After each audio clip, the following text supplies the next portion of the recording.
Hai maba. Apakah sudah mulai muncul penyesalan masuk kuliah farmasi? Gak paham dengan penjelasan dosen pas kuliah dan tiba-tiba udah UTS aja? Oh, atau udah mulai kewalahan sama tugas dan laporan praktikum? Gak tahu mau belajar apa? Sumber materi belajar dari mana? Cari referensi susah. Capek adaptasi dengan teman baru, senior, lingkungan baru, organisasi dan acara kampus. Sebagian dari lo mungkin ada yang lagi galau buat ngulang UTBK tahun depan. Mau nyoba tes lagi buat dapetin jurusan pilihan pertama kemarin. Mau nyoba ulang daftar pendok lagi. Atau lo sedang merasakan krisis diri sendiri? Gak mau pasrah tetap di farmasi tapi juga gak tahu kalau pindah mau pilih jurusan apa. Apakah kalian can relate dengan hal-hal yang udah gue sebutin? Tenang, lo gak sendiri. Gue, teman-teman gue, senior gue, adik tingkat gue di farmasi juga pernah mengalami hal yang sama. Bahkan gak cuma farmasi, anak jurusan lain pun bakal merasakan perasaan yang gak jauh beda.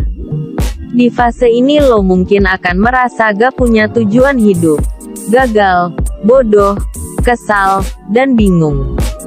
Mungkin beberapa dari lo sudah mulai merasakan kecewa karena realita perkuliahan yang tak sesuai dengan ekspektasi lo. Bener kan? Kuliah gak seasik yang ada di FTV, drakor, atau film-film barat. Lo gak nemuin cowok cewek cakep buat jadi gebetan. Lo gak dinaksirin ama cutting. Lo berada pada fase adaptasi. Semuanya adalah hal yang belum pernah lo alami. Ini adalah kali pertama lo.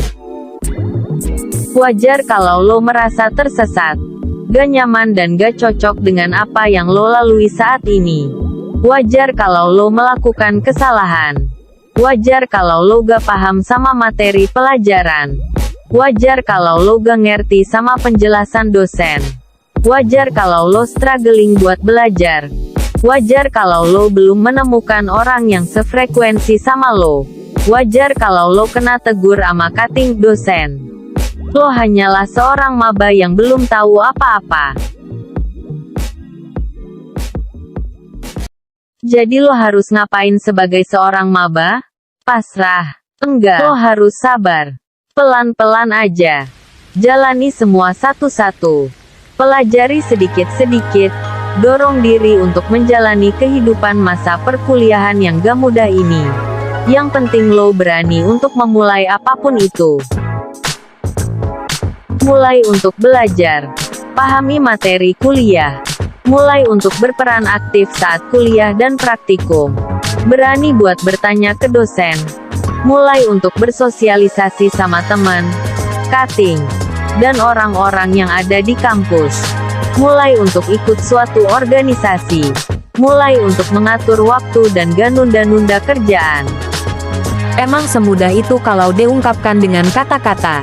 Gue tahu. Realita prakteknya in real life bakal sulit. Sangat banyak tantangan, rintangan, dan hambatan. Tapi balik lagi ke sabar. Semua butuh proses. Gak bakal langsung sempurna dan lancar-lancar aja. Berusahalah untuk menikmati prosesnya. Seiring waktu, semakin lo kenal dengan jurusan farmasi lebih dalam, semakin lo punya banyak relasi, dan semakin kenal dengan diri sendiri, tahu dengan kelebihan dan kekurangan diri lo sendiri, dan akhirnya lo akan menemukan dan mencapai goals lo di masa depan. Kuliah di farmasi itu susah emang. Tapi pasti bisa dilalui. Dengan usaha, dan doa. Save fruit testimoni dari gue yang masuk farmasi ngang mau ngikut saran ortu dan struggling roller coaster 4 tahun kuliah S1 berderai keringat air mata dan pertumpahan darah tapi finally bisa wisuda. Comeback setelah berhasil escape dari dunia tugas akhir perskripsian yang luar biasa. Maaf sudah menghilang sangat lama. Nah, jadi gimana nih testimoni lo setelah masuk farmasi? Share di kolom komen dong. Terima kasih sudah support, like and subscribe Farmasi Besti.